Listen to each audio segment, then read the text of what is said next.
Well, you can't talk about UFOs and that sort of thing without getting into the area of crop circles. And the recent movie Signs with Mel Gibson is an example of that. It was a amalgam of urban legends. They used corn stalks. None of the crop circles have used corn stalks, incidentally, but that's trivial. The real thing is, what about these crop circles? Many of us have heard that they're just developed by pranksters. Pranks with planks is the way most people regard them. And indeed, that probably covers many of them. I think most of you can have seen various patterns that occur in crops, not just in England, by the way, all over the world. They have showed up more and more with increasing. In fact, there are websites that just keep track of the various styles. They are in the thousands, by the way. These are just some representative shots of them. And various patterns, not all of them circular, by the way, but and of course, many people associate these with UFOs. Many of these patterns have been observers claim there have been UFOs seen over the fields the night before the crop circles are discovered, that sort of thing. So there seems to be, at least in the minds of many, an association between them. And but in 1991, two elderly artists, Doug Bauer and Dave Chorley, they came forward and admitting that they had faked hundreds of these circles, and they demonstrated their technique using ropes and planks and tethers and so forth to do this. In fact, they did it under journalist supervision. In fact, in some of the TV specials, you can actually see time motion where they unveil how they pulled some of these off. And if that was just it, we would probably dismiss this as an incidental topic. But and it does appear, by the way, that there are many of these that have some form of craftsmanship that accounts for the thousands that appear throughout the world, not just in Britain, in the United States too. But let me tell you frankly, that doesn't explain them all. There's also a group of scientists that have been studying this quite rigorously and are startled with what they find on some of these circles. There are articles in peer-reviewed scientific journals that have established that not all of these things are pranks with planks. For example, biophysicist William C. Levengood, he's of the Pinlandia Biophysical Laboratory in Michigan. He's examined plants and soils from 250 crop formations, randomly selected from 7 countries. And the samples and the controls of the handling of those samples were provided by the Massachusetts-based BLT research team directed by Nancy Talbot. Levengood, by the way, has published over 50 papers in scientific journals. And he's documented numerous changes in the plants and the formations. For example, most dramatically, they found grossly elongated nodes, or like knuckles, along the stem that are apparently expulsion cavities caused by the heating of internal moisture from exposure to intense bursts of radiation, the only way they can explain them. They've also taken seeds from the plants and germinated them in a lab. It showed significant alterations in growth as compared to the control samples. And this has been published in the International Journal of European Societies of Plant Psychology back in '94. But it goes on and on. They find a brown glaze over some of the plants. It turns out it was pure iron that had been embedded in the plants while the iron was still molten. Tiny iron spheres were also found in the soil around those plants. And this was published in the Journal of Scientific Exploration in 1995. In 1999, a British investigator, Ronald Ashby, examined the glaze that we're talking about here through optical and scanning electron microscopes. And he determined that the intense heat had been involved, about 2,700 degrees Fahrenheit, which of course would destroy the plants. And there are hundreds of plant and soil samples were collected from a 7-circle barley formation in Edmonton, Canada. The plants had both elongated nodes and expulsion cavities that we talked about, and the soils contained these peculiar iron spheres. And the controls showed that none of these, in other words, plants that were not part of the circle did not have any of those changes.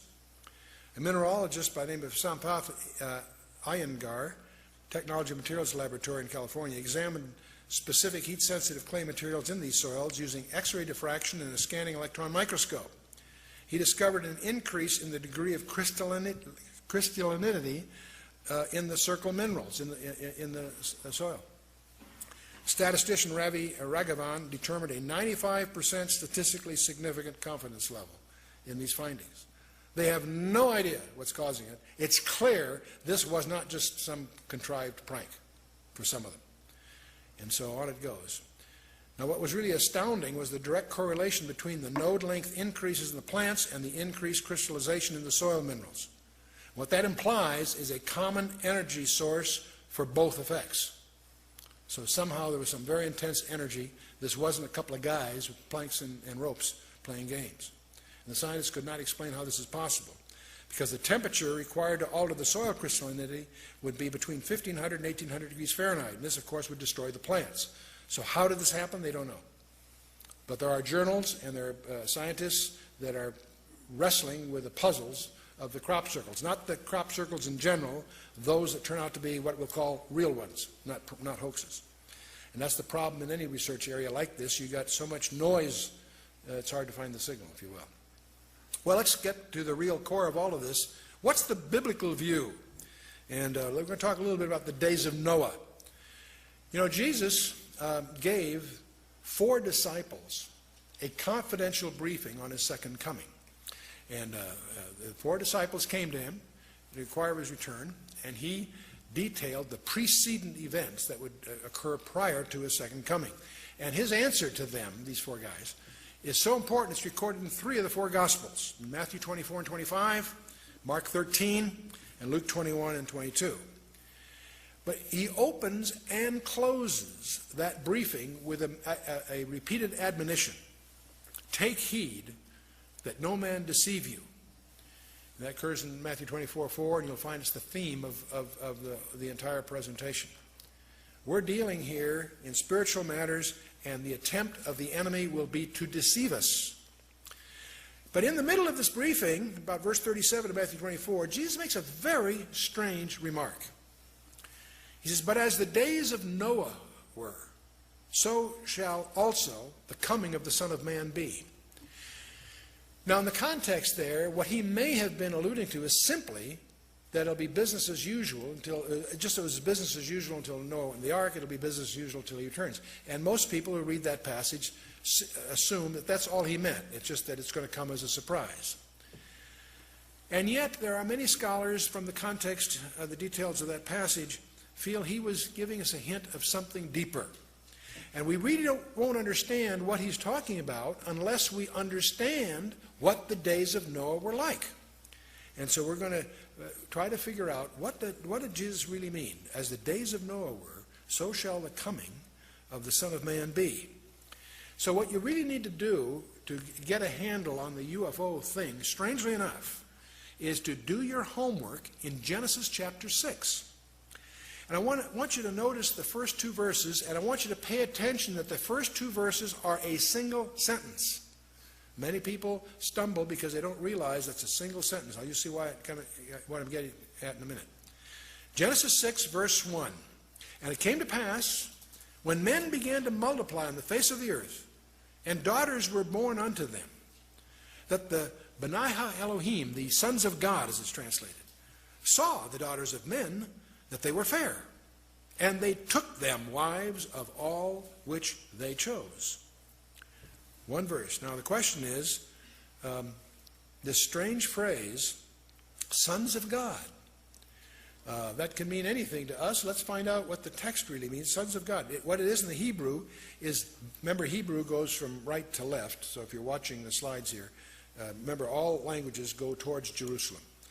Nations that are east of Jerusalem go from right to left, the language.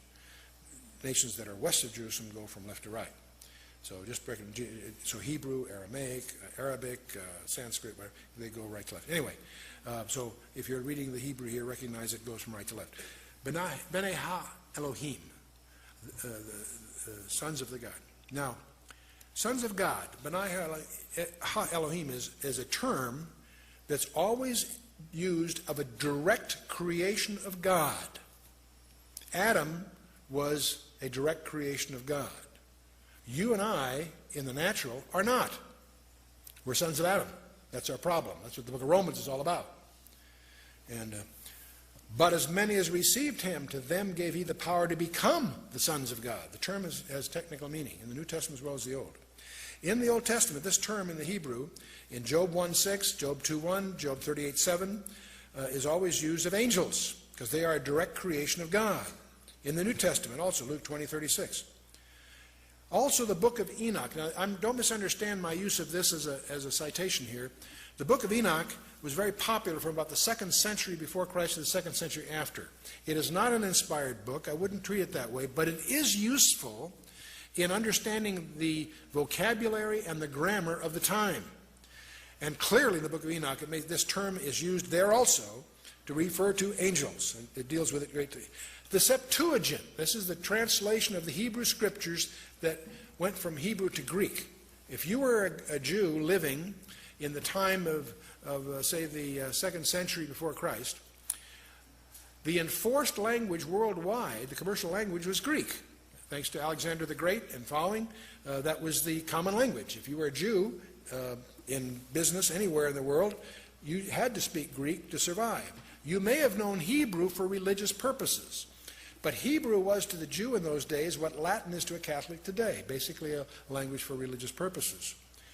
So one of the things, if you were Jewish in those days, what you would have liked to have had is a copy of what we call the Old Testament, the Tanakh, in Greek, so you could read it.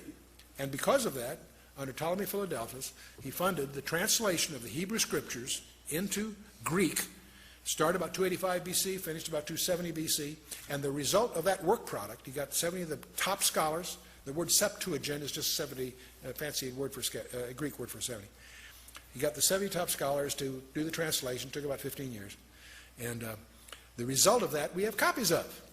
And it's known as the Septuagint translation of the Old Testament.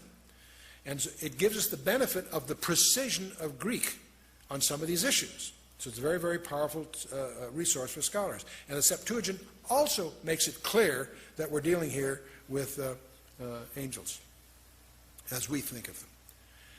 Now in Genesis 6, it came to pass when men began to multiply on the face of the earth and daughters were born unto them, that the sons of God saw the daughters of men, that they were fair, and they took them wives of all whom they chose. The word sons of God, of course, is Benai Ha Elohim, sons of God, direct creation, term for angels. Saw the daughters of men. Now, by the way, what that really says in the Hebrew is Banath Adam, daughters of Adam. I mention this because there have been contrived some strange interpretations of this passage that are commonly taught in most seminaries. And it's tragic because there's a view of this passage that has no scriptural support. And we'll talk about that because you'll run into it. Many people think that this is strange stuff, and it is strange. It's even stranger than most people realize.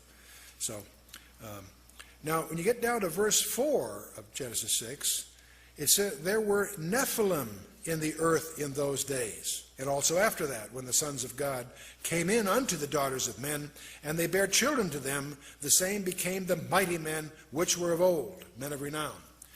What this verse seems to indicate is that these Nephilim were offspring of a strange union. The sons of God, these are angels according to the Hebrew precision here. They came in unto the daughters of men. Daughters of Adam, incidentally. This is not just Cain and Seth and any of that. This is these are daughters of men. And they bear children to them. It's those children that are the Nephilim. Now, what on earth is the Nephilim? That word, Nephilim, is a key word. We're going to talk a lot about that. Nephilim means the fallen ones. It comes from the verb nephal, which means to fall, be cast down, to fall away, to desert. That's what a Nephilim is, a deserter, in a sense. What the passage portrays, and it's very difficult for many people to absorb this, it portrays fallen angels. These are not the good guys. Remember when Satan fell, a third of the angels fell with him. Not all of them, but a group of them, apparently, and we'll talk more about this in a minute, chose to try to create a hybrid race by cohabiting. I don't know the technology. I'm not going to get into that. But they apparently were... See, angels can't multiply.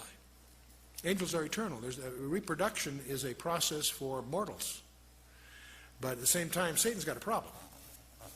a third of the angels fell with him, so he's got a deficiency of 2 to 1 in any war that comes in, right? He's got to find a way to strengthen himself. This is just a conjecture that floats around. Now, the offspring of Nephilim, they're also called the Hagibarim, the mighty ones. And now, where the confusion starts to set in is when this Hebrew passage was translated into the Greek in the Septuagint, the word they used for the Nephilim was gigantes. It sounds like giants, and it turns out they were giants, but that's not what the word means. Gigantes comes from gigas, which means earthborn. So in the Hebrew, they're called the fallen ones. In the Greek, they're called the earthborn. And so let's keep that in mind. The fact that they were giants is like a pun. Yes, they were giants, but that's not what the word means. It carries a different meaning. Let's go on a little further in verse 9 of Genesis 6. It says, these are the generations of Noah. Noah was a just man and perfect in his generations, and Noah walked with God. Terrific verse. We've all read it. But most of us may not pay attention to what that's really saying. These are the generations of Noah. Noah was a just man and perfect in his generations. What does that mean? Well, the word perfect in the Hebrew is tamim. What it means is without blemish, sound, healthful, without spot, unimpaired.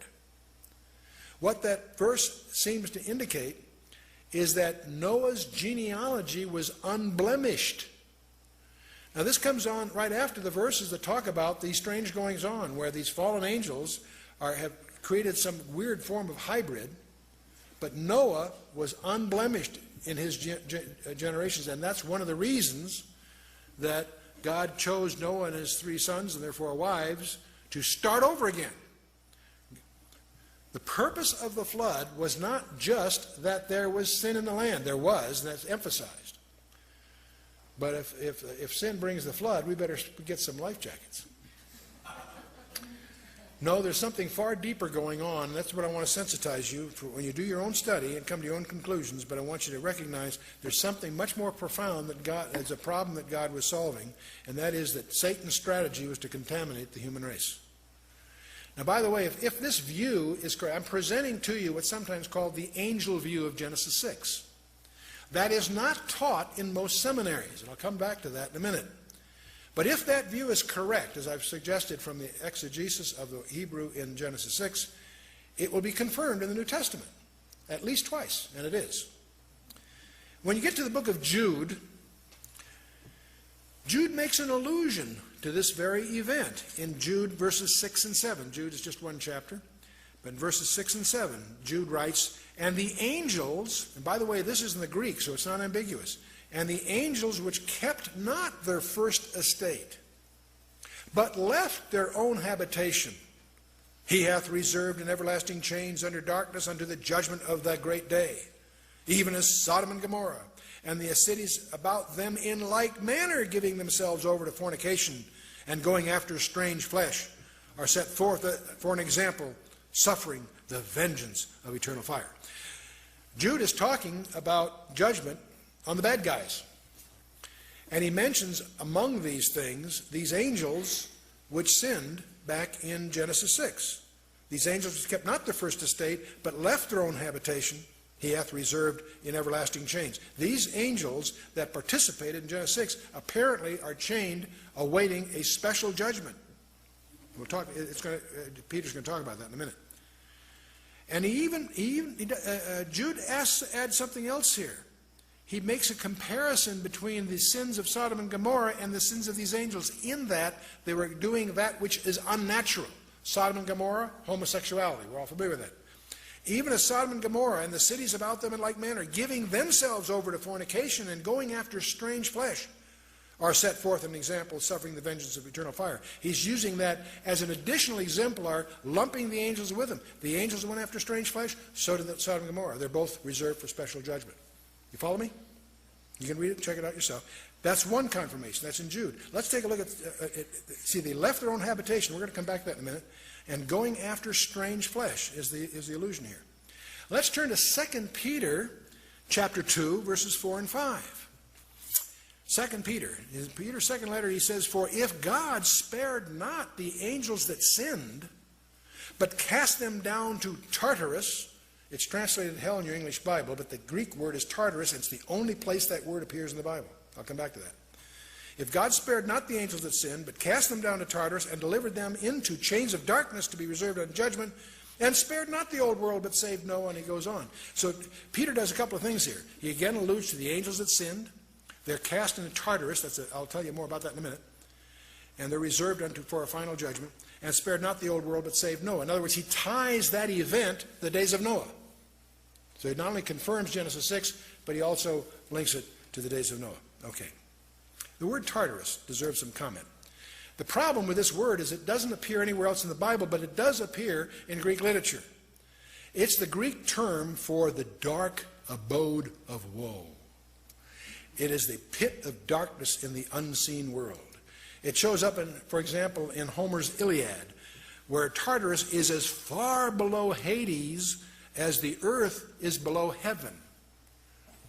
So where's Tartarus? I don't know, and I don't want to find out.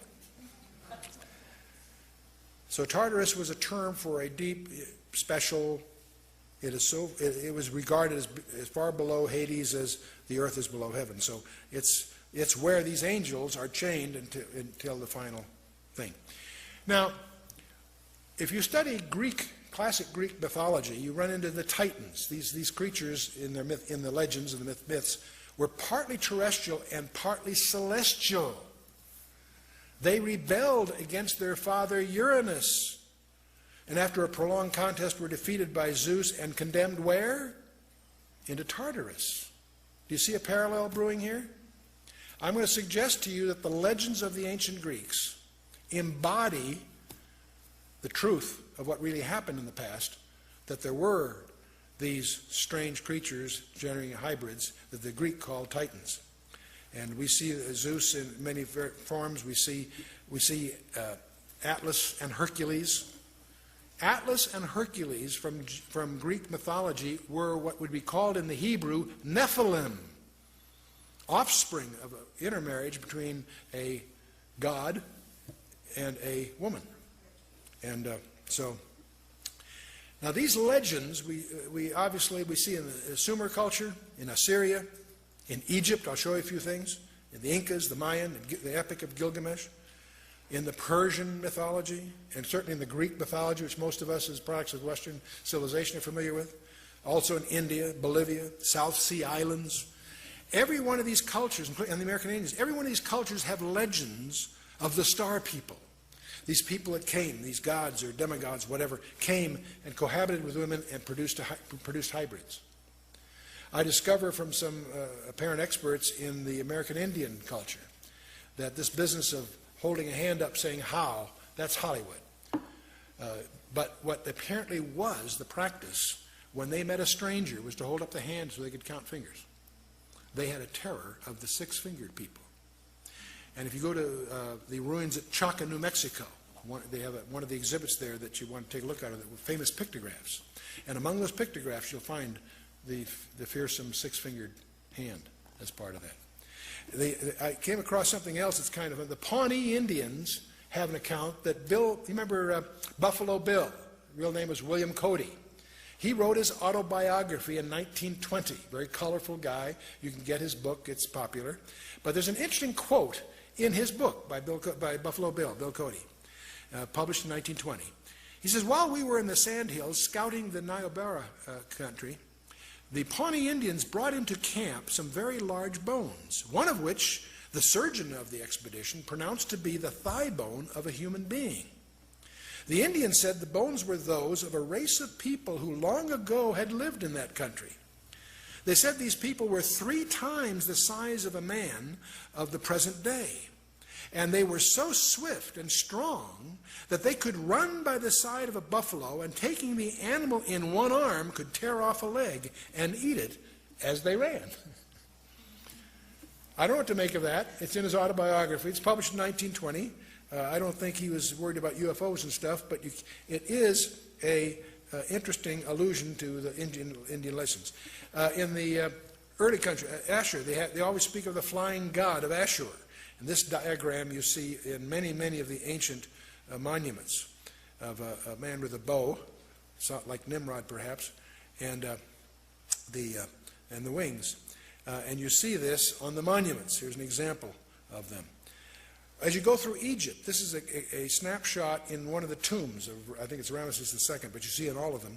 You'll notice on the headers of these passages, again you see a flying disc again and again and again as you go through Egypt.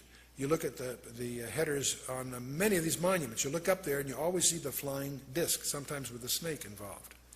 And you see it again and again and again. Sometimes you see a person involved with these, and you even find the disc being transported from place to place. So this seems to be something more than simply a symbol of some icon that they're worshiping. Well, you say, gee, Chuck, this angel view is kind of strange. I hadn't heard of that before. You know, when our book was published, I got telephone calls from top executives of some of the Christian publishers that were angry, not at me, at their seminary background, because many of them are graduates of seminaries, and they were never taught the angel view. And that's disturbing. You may not agree with it, but still should be taught as one of the alternative views.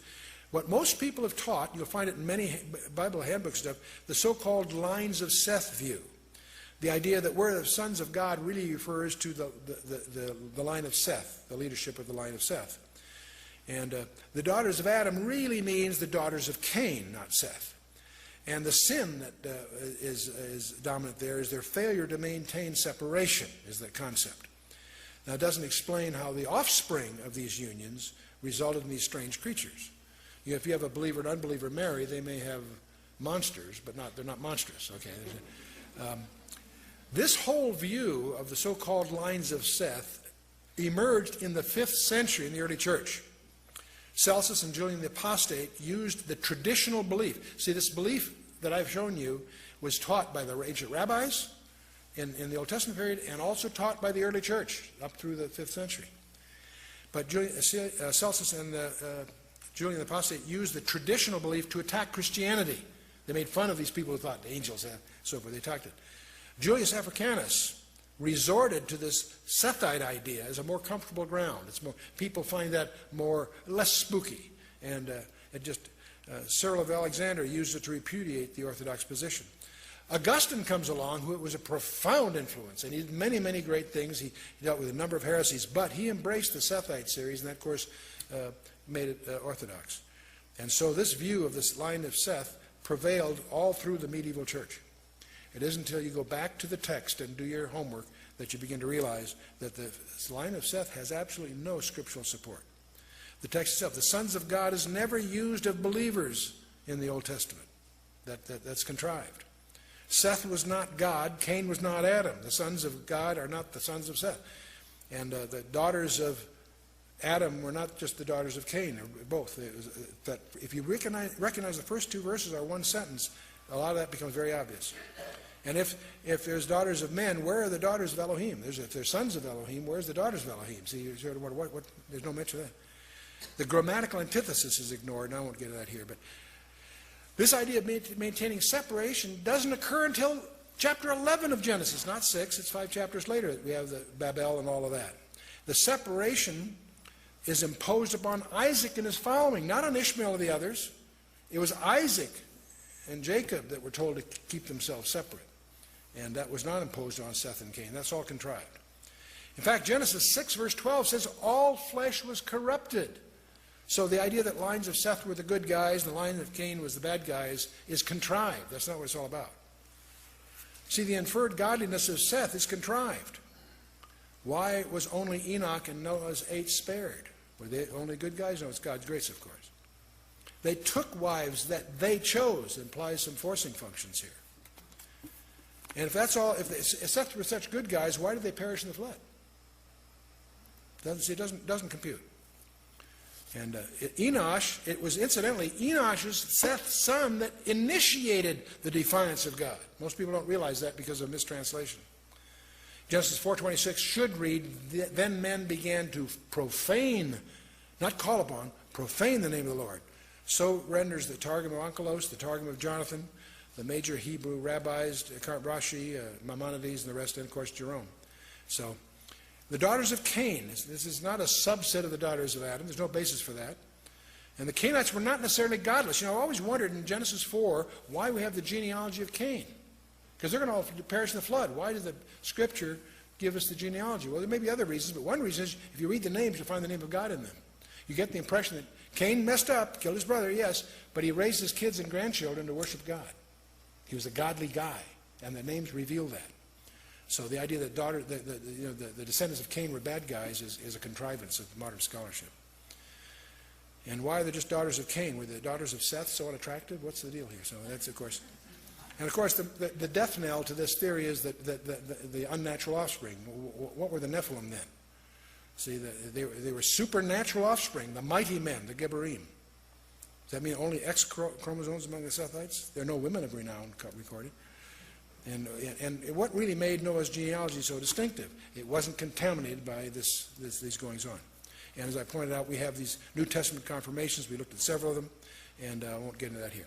The angel view was the traditional rabbinical view in the Old Testament. The book of Enoch is just an example of their belief system, emphasizes that. The testimony of the 12 patriarchs, these are not inspired books, but they do reflect the thinking of the times. Josephus clearly understood this. The Septuagint clearly spells it out. The church fathers of the first few centuries, Philo, Justin Martyr, Irenaeus, and the rest of them, all taught this. Modern scholarship, Pember, DeHaan, McIntosh, Dillitch, Gaebelin, Arthur Pink, Donald Barnhouse, who I respect highly, Henry Morris, Merrill Unger, Arnold Fruchtenbaum, terrific scholar, Hal Lindsey, Chuck Smith, others. Modern scholarship recognizes the angel view. The Sethite view is the text itself destroys it. The inferred separation is nonsense. The inferred godliness is contrived. The inferred Canaanite substitute of the Adamites is not contrived. All this is contrived. The unnatural offspring implied is the death knell to the view, in my opinion. And of course, the New Testament, Jude and 2 Peter nail it. But there's another issue as I got into this, not just for this study. It's important for us to understand that the Nephilim were not confined before the flood. We don't know how they came about, but they were Nephilim after the flood. When Moses sends in the 12 tribes, in Numbers 13, verse 33, they encountered the Nephilim in the land. Who built the pyramids? That's another ancillary question here. Who built the pyramids? The Great Pyramid of Giza, the Stonehenge in Britain, and the Circle of the Rephaim in the Golan. And they're up in the Golan Heights. There's an unexplored monument we discovered up there that is called the Gilgal Rephaim. Who are the Rephaim? And the Circle of Rephaim is 5 circles, 20-ton stones, about 155 meters in diameter. Dated to about 3000 BC. It's built on a flat plateau. And by the way, you can only detect its architecture from above, strangely, and so forth. There's some others, too, that are, if you fly over that area, you see the hints of others. These have never been explored. And the point I want to get across, it startled me to realize that this is not simply a study in Old Testament ancient history. It is essential to understand, if you're going to understand your Bible, understand prophecy. You need to understand there were Nephilim after the flood. In Genesis 4, it says there were Nephilim in those days, and also after that. It even hints at it right there. In Genesis 14 and 15, we discover there are 4 tribes at least, the Rephaim, the Emim, the Hurim, and the Zamzumim, that Joshua was instructed to wipe out every man, woman, and child. Boy, that sounds like genocide. It was, because we had the same thing, not a flood this time, it was a local situation. And Arba, Anak, and his 7 sons, the Anakim, are talked about not just in the Bible, but also in Egypt, by the way. They were encountered in Canaan, Numbers 13:33, when the 12 spies went. When they came back, Joshua and Caleb had the good report.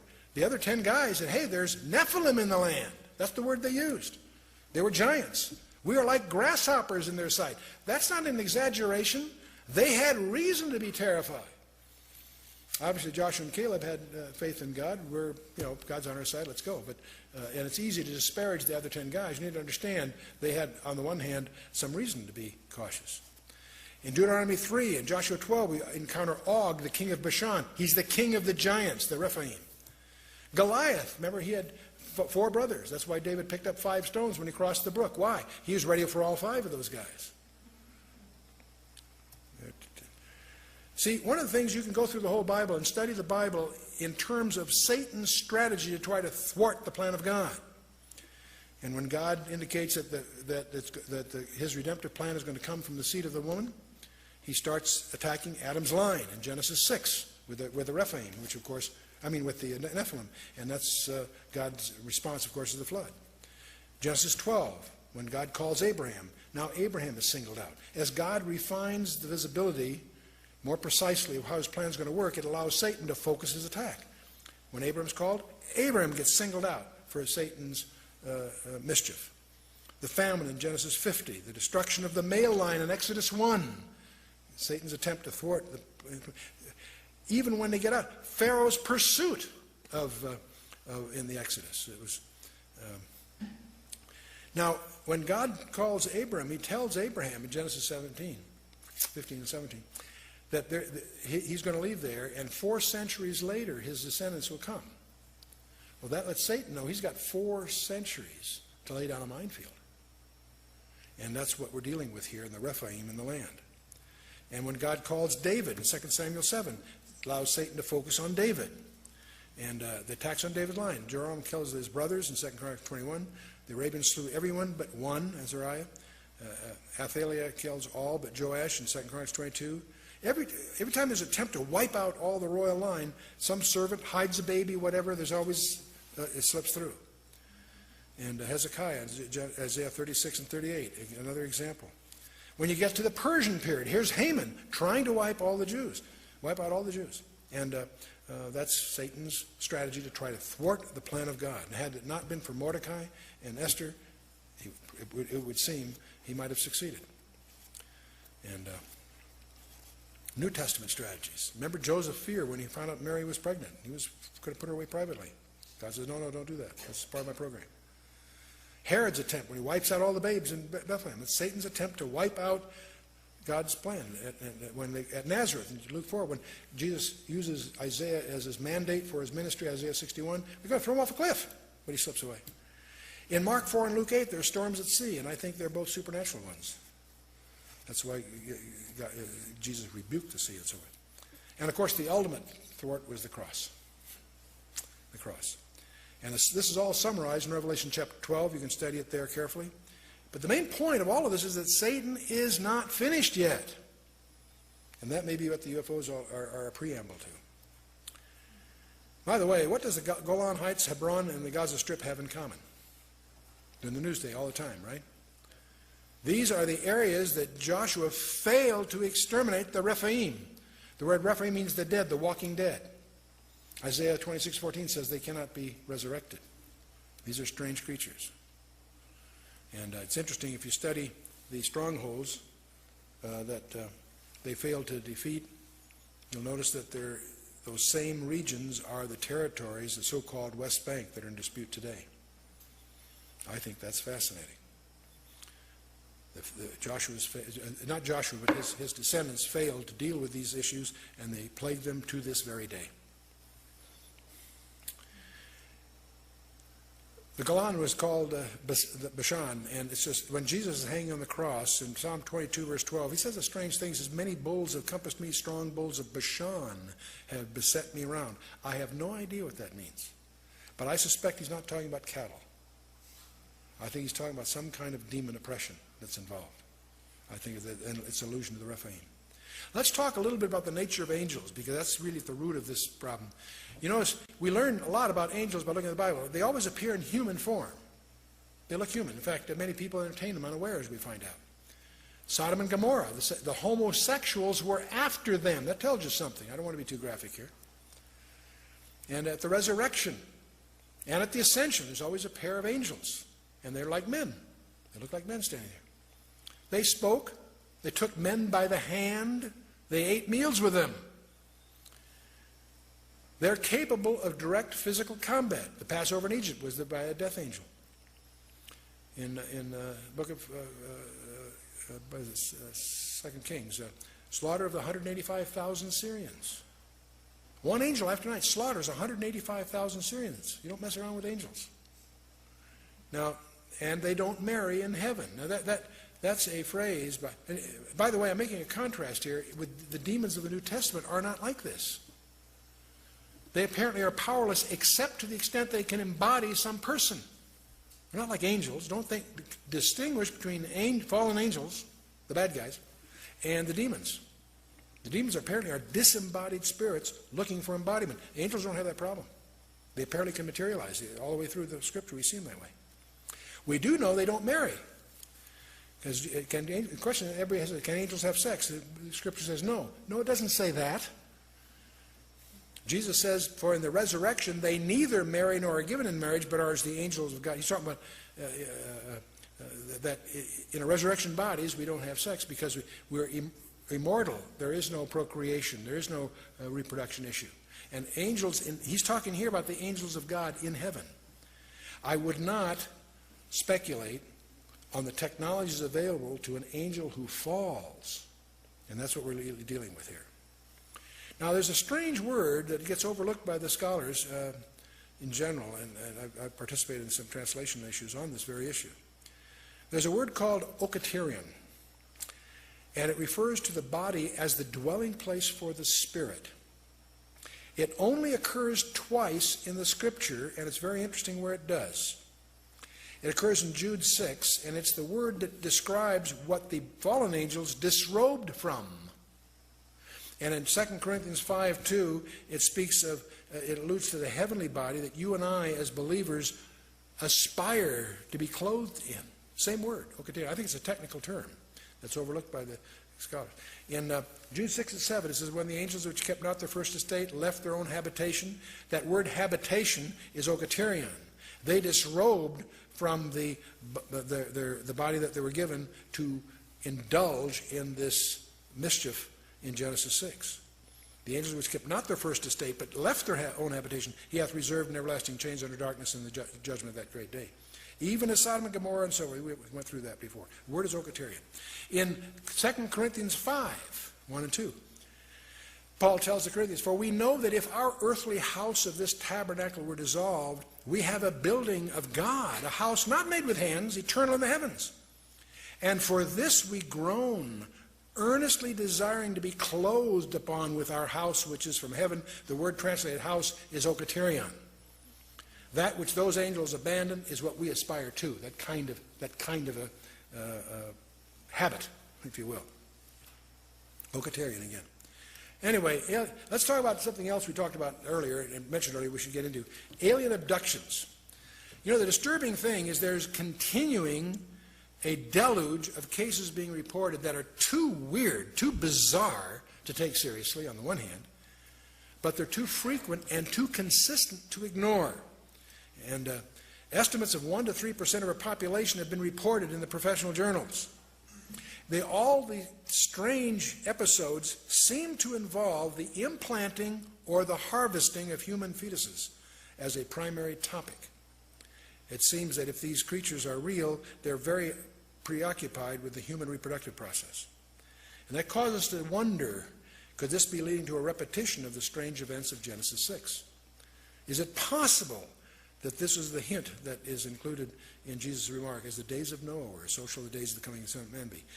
Dr. John Max, a Pulitzer Prize-winning MD, he head of psychiatry for Harvard's hospital there, and he's written on this area. He says, the idea that men and women and children can be taken against their wills from their homes, cars, or schoolyards by strange humanoid beings, lifted into spacecraft, and subjected to intrusive and threatening procedures is so terrifying and yet so shattering to our notions of what is possible in our universe that the actuality of the phenomenon has been largely rejected out of hand or bizarrely distorted in most media accounts.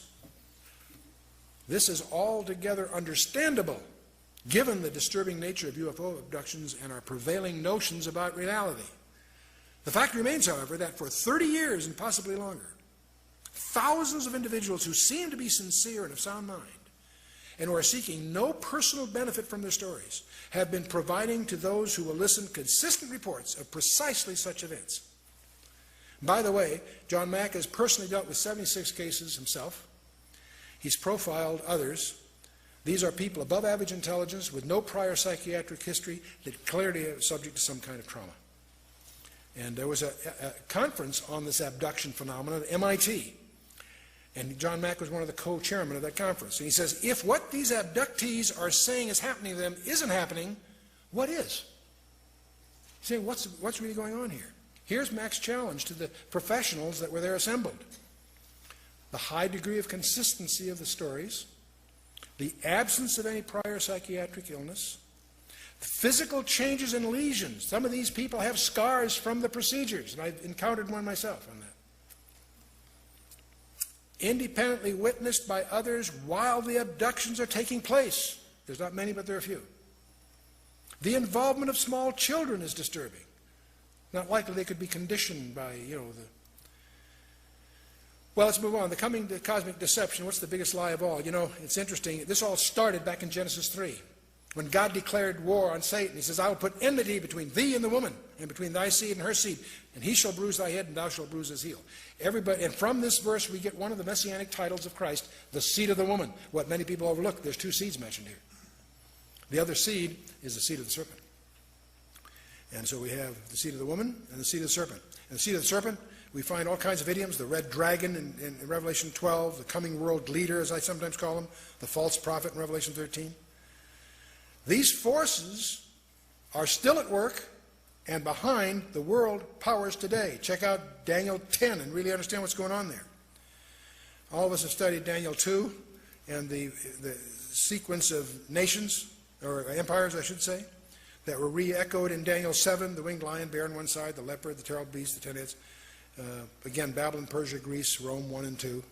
We've been through that in our prophetic studies, and most people recognize the iron mixed with clay is the Roman Empire.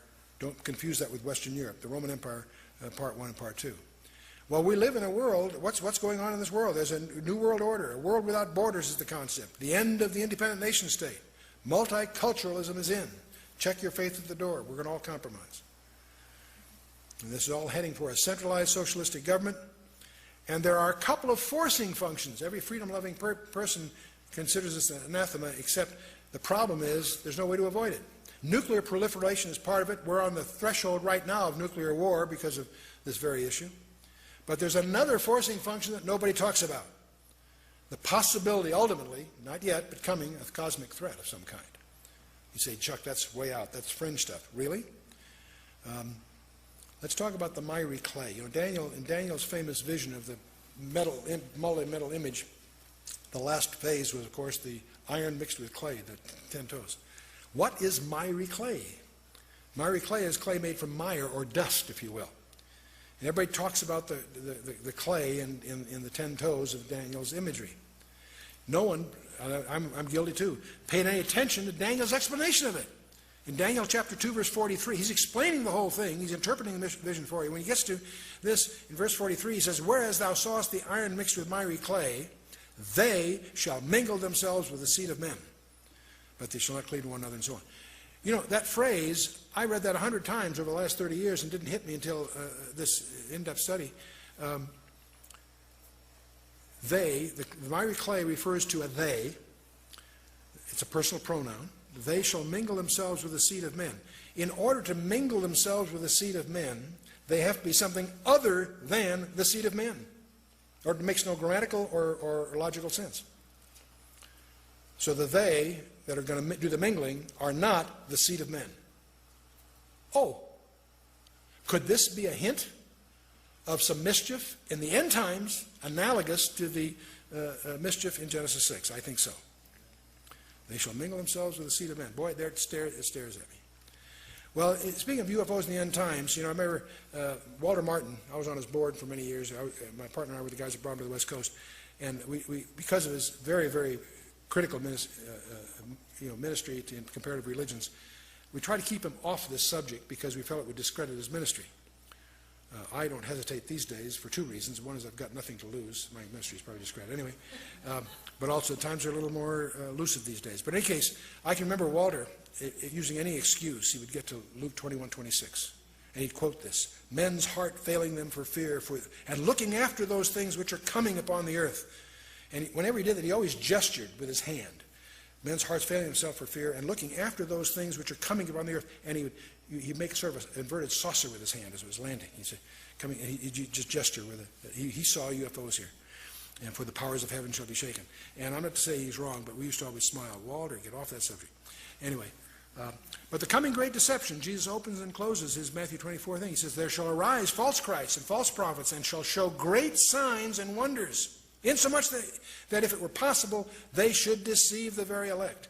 What's going to protect you? Your intellectual background? Your knowledge of physics? No way. No way. If it were possible, they would deceive the very elect. The only thing that can save you from this deception is your spiritual condition by being in Christ. They shall show great signs and wonders. They're going to do things that are going to violate our apparent knowledge of reality. We get to 2 Thessalonians, Paul in 2 Thessalonians 2 says a lot to say about this. He says, the mystery of iniquity doth already work. Only he who now hindereth will hinder until he be taken out of the way. And then shall the wicked one be revealed, whose coming is after the working of Satan, with all power and signs and lying wonders. The wicked one is going to do miracles. Be prepared for some political leader to raise people from the dead. We're not ready for that. The mystery, see, I think the restrainer is restraining far more than you and I have any idea. More than we have capacity to imagine. I think after the rapture, it's going to get so strange, it's going to be way out there. Now, where does this wicked one come from? It surprises many to realize the Scripture tells us. In Revelation 11 and Revelation 17. Revelation 11, verse 7, and when they shall have finished their testimony, the beast that ascendeth out of the bottomless pit shall make war against them, and shall overcome them and kill them. Where is this guy coming from? From out of the abuso.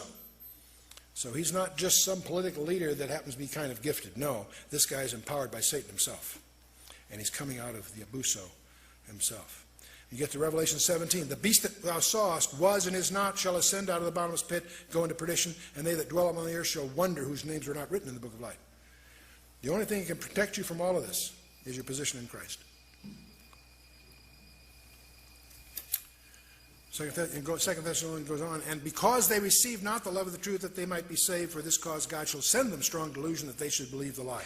Don't assume that you can get saved after the rapture. People will be saved after the rapture.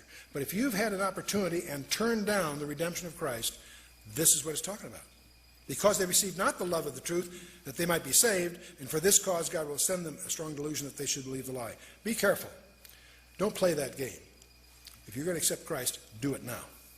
Don't wait, or you'll be vulnerable to the big deception. Now, the most absurd war is coming. I always fasten with Psalm 2. Which is a dialogue among the Trinity. Why do the heathen rage and the people imagine a vain thing? The kings of the earth set themselves, and the rulers take counsel together against the Lord and against his anointed, saying, let us break their bands asunder and cast away their cords from us. And it goes on. This whole idea that the world is going to take up arms against God himself astonishes me. I can understand people not believing God or rejecting God, yes. I can't imagine going after him warfare. It just doesn't make sense. Why would the world go after him? I think the Nephilim thing will explain it.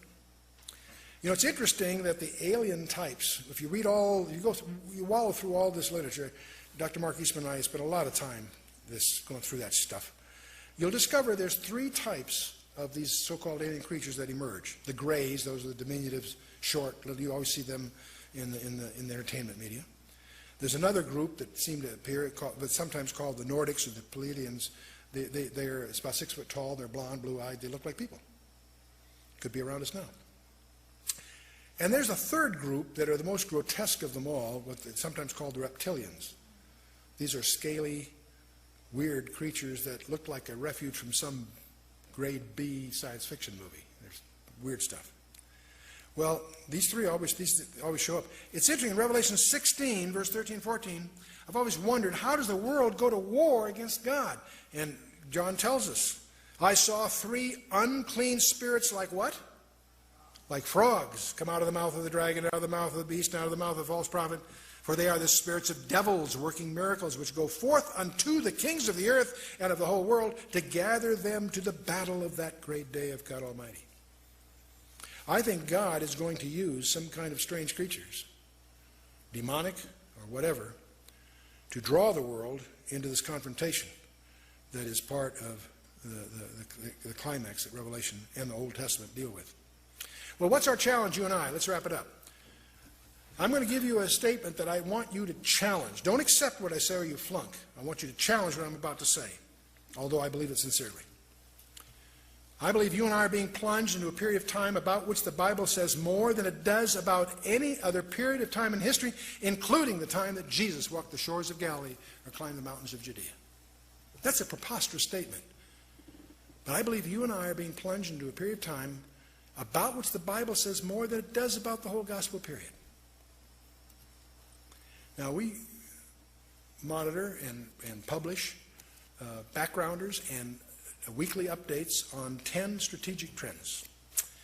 And we continue on our website and in our publications. There are major prophetic themes about Israel, about Jerusalem, the rebuilding of the temple, about Babylon, about the coming invasion of the Middle East by Russia, Magog, if you will, the rise of China as a superpower, the decline of the United States, or I'll call the American challenge, the European superstate that's emerging, the move towards an ecumenical religion while all this is going on, as the Pope embraces Islam, global government as we see the nations struggle to in that direction, and there is another trend called the rise of the occult and UFOs.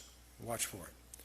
Now, the ultimate issue, of course, is none of this. The ultimate issue is that you and I are in possession of a message of extraterrestrial origin, and it's the only competent source to deal with these extraterrestrial issues. And this record, we call the Bible, portrays us as the objects of an unseen warfare. And our eternal destiny depends upon our relationship with the winner of that cosmic conflict. And where do you stand? What is your readiness for this encounter? And you can't protect yourself with your intellect. You can't protect yourself with your knowledge base in the traditional sense. It's a spiritual battle, and you need to understand that. Paul tells us that in Ephesians 6, verse 12. We wrestle not against flesh and blood, but against principalities, against powers, against the rulers of darkness in this world, against spiritual wickedness in high places. And what's your remedy? Your spiritual armor. Ephesians 6 details 7 elements of armor. Should be girded with truth. Take on the breastplate of righteousness. Have your feet shod with the preparation of the gospel of peace. Take your shield of faith, helmet of salvation, sword of the Spirit. And don't forget your heavy artillery, prayer.